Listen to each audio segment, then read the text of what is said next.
महाराष्ट्रातला सत्याचा मोर्चा आहे. मतदार यादीमध्ये घोळ केलेला आहे सरकारने, असा सगळा आरोप करत सत्य मांडण्यासाठी ते रस्त्यावर उतरले आहेत. कसं बघताय सत्ताधारी? निवडणुकीच्या काळामध्ये अनेक बाबी या समोर येत असतात. त्यामध्ये ही नवीन बोगस मतदार यादी आहेत, एका यादीमध्ये अनेक नाव आहेत, असं काही लोकांचं मत आहे, काही पक्षांचं मत आहे. म्हणून यांनी आज जो काही मोर्चा काढलाय, निश्चितच याबाबतचा जो काही निर्णय घ्यायचा आहे तो निवडणूक आयोग घेणार आहे. म्हणून या मोर्चाला आमचा कोणत्या पद्धतीचा विरोध नाही, ना त्यांनी काढू नये असं काही आमचं काय हे पण नव्हतं. म्हणून त्याला जो काही कायदेशीर इलाज जो त्याच्यावरचा आहे त्या निवडणूक आयोगाने घेतलं पाहिजे. एक निश्चित आहे की अशा बोगस याद्या या कोणत्या एका मतदारसंघात नाही तर महाराष्ट्रात अनेक ठिकाणी आहेत असं सर्वजण मान्य करत आहेत.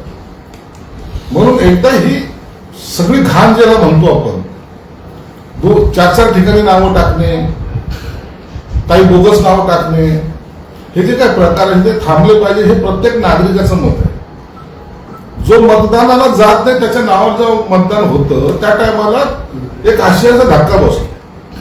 आता हा कोणता पक्ष करतो का कार्यकर्ता करतो या वादात मी जात नाही, परंतु हे नसावं या मताचे आम्ही सुद्धा आहोत. महत्वाचं म्हणजे यातनं शक्ती प्रदर्शन करता येईल विरोधक, म्हणजे स्टंट बाजूचे करावं लागेल ना. यापूर्वी सुद्धा ते निवडणूक आयोगाला भेटले होते, त्याच्याशी चर्चा झाली होती. एक वेळा नाही 2 वेळा भेटले. तिसऱ्यांदा हे लोकांना रस्त्यावर आणण्याचं कारण काय तेच झालं. परंतु एक शक्ती प्रदर्शन त्या माध्यमातून होतं, एक पक्षाचा प्रचार, आणि आम्ही संघटित आहोत, महाविकास आघाडी किती मजबूत आहे हे दाखवण्याचा त्यांचा तो राजकीय स्टंट आहे. त्या स्टंट बाबतीत आम्ही काय बोलणारच नाही. तर आम्हाला तुम्ही ज्या प्रश्नासाठी चालले होते तो प्रश्न तसंच बैठकीत ऑफिसमध्ये बसून सुद्धा सोडवता आला असता, एवढंच आम्हाला त्यांना सांगणं. यासाठी मुंबईच्या लोकांना वेठीस धरावं हे योग्य नाही असं आमचं मत आहे. हसन मुश्रीफांनी पण म्हटलंय की हा सगळा घोळ आहे तो संपला पाहिजे आणि एकदा काय ते क्लिअर करा. तुमच्या पक्षाची भूमिका नेमकी काय? आम्ही तेच सांगतोय, जर याद्यामध्ये घोळ असेल तर काय क्लिअर करा, हे कुणालाच नकोय. पण यासाठी असं कुणाला भेटीस धरून मोर्चेवरचे काढणं हा राजकीय तुमचा जो का प्रयोग आहे हा योग्य नाही. कोणाचा विरोध आहे त्याला? का विरोध करायचा? चुकीच्या लोकांच्या नावाला आम्ही काय सपोर्ट करणारे लोक आहोत का? आम्ही निश्चित त्यांनाच विरोध करू. या सगळ्यात काँग्रेसने स्वतःला दूर ठेवलं, म्हणजे वडेट्टीवार सहभागी झाले पण बॅनर पक्ष म्हणून काँग्रेसने डिस्टन्स ठेवलाय. महापालिकेत सोबत जायचं नाही अशी भूमिका आहे राघवेंद्र उद्धव, म्हणून डिस्टन्स ठेवलाय. मग महाविकास आघाडी आहे कुठे तिथे? महाविकास आघाडी टिकणार नाही. मी अनेक वेळा सांगतोय, आता राजसाहेबांची झालेली एंट्री ही महाविकास आघाडीमध्ये पुन्हा एकदा फूट पाडण्याचा एक ज्ञान मिळालं संधी. काँग्रेस कधी त्याच्याबरोबर जाणार नाही. राष्ट्रवादीचं मुंबईमध्ये तसंही अस्तित्व नाहीच आहे. म्हणून आता ही महाविकास आघाडी राहणार नाही हे निश्चित झालेलं आहे. भाई जगताप बोलले, बाकी सर्व पक्षाचे पदाधिकारी बोलत आहेत. आता किती लोकांमध्ये किती युती करतील, एक भाकर त्याला किती तुकडे पाडतील. म्हणून खायची तर एकाला पूर्णच खायची, मग इतरांनी काय करायचं? टाळ्या वाजवायच्या. म्हणून ह्या आघाडी वगैरे तिथे होणार नाही. आणि ही युती जी काही चालली त्यांच्या पद्धतीने ती टिकणार आहे.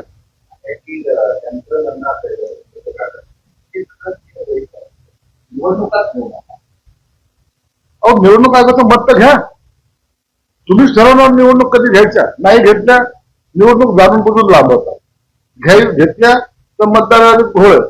एकदा त्या निवडणूक आयोगाकडे चाललेत ना, आता एकदा त्यांना त्यांचं मत तर घ्या. त्यांना काही अधिकार आहेत का नाही आहे? त्यांनी जर ते याद्या क्लिअर करत असतील किंवा आणखी काय तुमच्या ज्या प्रश्न जर सोडत असतील तर निवडणूक घ्यायला काय हरकत आहे? मग तुम्ही आम्हाला बघा, आम्ही गेल्यामुळे निवडणुका लांबल्या आणि ह्यांनी हे पळवाट शोधली असं काही जे काही त्यांचं स्टेटमेंट असतात, मग ते दोन्हीकडून चिकबी मेरी पडबी मेरी असं बोलण्यात काय अर्थ आहे?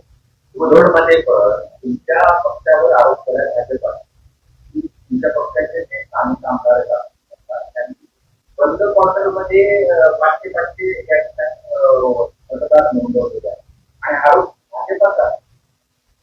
एक लक्षात घ्या, आमच्या इथे निवडणूक आयोगाने जे काही डायरेक्शन दिले त्या डायरेक्शननुसार आम्ही आमच्या जिल्ह्यात एक वेगळ्या कमिट्या तयार केलेल्या आहेत, सदस्याच्या कमिट्या तयार केलेल्या आहे आणि प्रत्येक ठिकाणी ज्या ज्या ठिकाणाहून अशा आम्हाला तक्रारी प्राप्त होत आहेत तर त्या कलेक्टरच्या अध्यक्षतेखाली ते सर्व कमिटी जाऊन त्या त्या मतदारसंघात किंवा त्या त्या एरियामध्ये, वार्डचा एरिया असेल, जिल्हा परिषद सर्कल असेल, तालुक्याच्या लेवलचं कोणतं एखादं गाव असेल, त्या ठिकाणी जाऊन तो सर्वे करतात आणि त्या यादीप्रमाणे जर टॅली झाले नाही तर तातडीनं त्याचं नावं कमी करण्याचा प्रोसेस आम्ही चालू केली.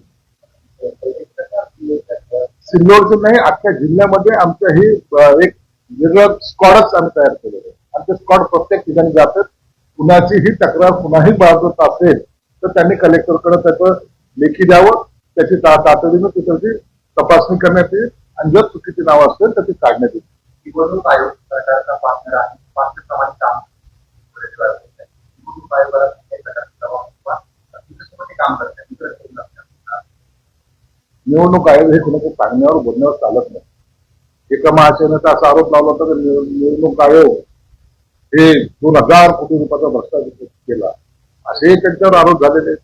निवडणूक आयोग हे कुणाच्या बांधील नसतं, ते एक स्वायत्त संस्था आहे. त्यांना एक वेगळे अधिकार प्रदान केलेले आहेत आणि त्यांच्या अधिकारामध्ये कुणालाही हस्तक्षेप करण्याचा अधिकार नाही. म्हणून कोणतेही पक्ष असला तरी निवडणूक आयोग आपलं काम करत असतं.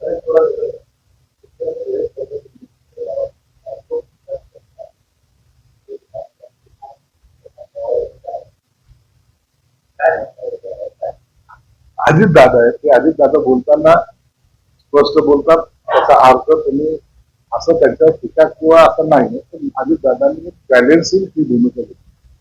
दरवेळेला कर्जमाफी हा जो काही येत असताना प्रकार तर त्याच्यात एक सामंजस्य भूमिका सर्वांनी घेतली पाहिजे आणि एक चांगलं आपलं राज्य पुढे जाईल त्याची काळजी केली पाहिजे. यानुसार त्याने केलेली असते.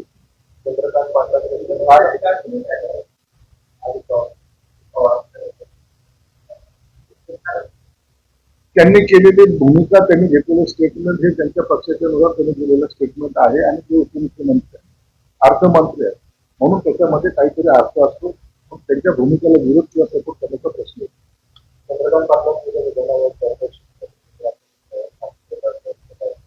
राष्ट्रवादी शरद पवारांचा बाळासाहेब ठाकरे मी जो पक्ष काढलाय तो पक्ष शिवसेना, तो पक्ष आमच्याकडे आहे, अधिकृतपणे आहे. चंद्रकांत दादांनी काय त्यांनी मत व्यक्त केलं, त्यांनी केलेलं ते संशोधन असेल, त्यांना इतर पक्षामध्ये डोकवण्यापेक्षा चंद्रकांत दादांनी वस्तुस्थिती सुद्धा जाणून घ्या असे स्टेटमेंट दिल्यानंतर इतरांमध्ये हालचाल होईल किंवा चलबिचल होईल असं स्टेटमेंट वरिष्ठ असलेले चंद्रकांत दादांनी केलेलं अशी त्यांना माझी विनंती आहे.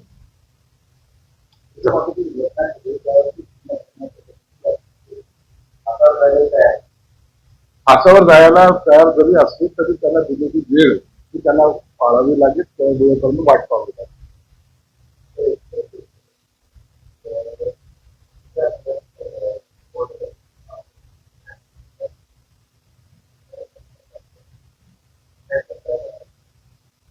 सरकारची हालचाली म्हणून नाही, परंतु पक्ष म्हणून प्रत्येक पक्ष तयारीला लागलेला आहे. पक्षांना याची निश्चित जाणीव आहे की येणारा हा नोव्हेंबर महिन्याच्या शेवटच्या टप्प्यामध्ये या निवडणुका जाहीर होण्याची शक्यता नाही. म्हणून तुम्ही जर पाहिला तर कोणताही पक्ष, मग तो काँग्रेस जरी असला तरी त्यांनी आपापल्या पद्धतीने तयारी केलेली, आम्ही आमची तयारी केलेली आहे. निवडणूक होणारच हे सर्वांनी गैर करतो.